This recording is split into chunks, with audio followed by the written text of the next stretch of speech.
maxamed deeq ma soo noqotay soodigani arkay hooyo xaaji ma ii timid waan imid anigoo update oo dadkuna ma is update gareeyaan update kuguma dhacay haddaanad wiifi lahayn haye wiilkaygii maxaad soo baratay in afar xaas la guursado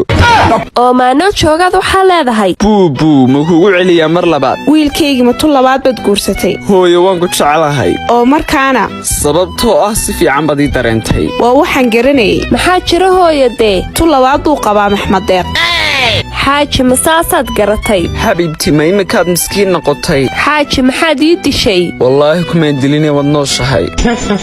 wiilkaygii aaway xaaskaaga labaad marwadeyda ay ku soo dhowow gurigeenna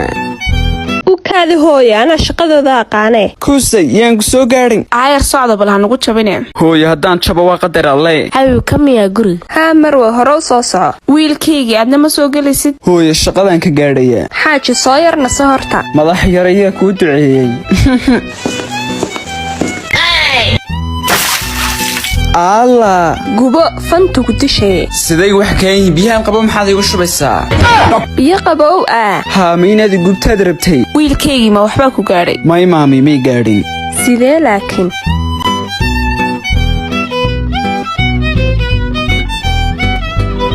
adaa sameeyey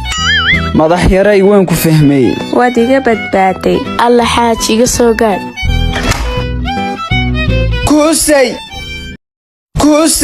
xadkaaga ha soo dhaafin maxaad sidan ka wadaa naasaa xibsooka ninku nool iska sii daa sodohday baa fajay dhigtee oo iminka ma dil baad qorshayseen naag ma seertay wax walba ka filo waa bilaama seeree tayarii sii daaya xaaji waxay noloshan waa nolol basaliye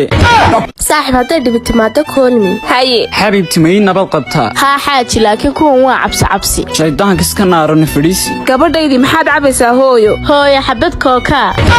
adna midh kale igu soo dar ow iyo kooke xabiibtii soomaad kala degin haa xabiibi daadax wax yaroo qalbi xabxabaatiniyow jah xabiibti cunna maxaad karin taqaanaa xaaji waxba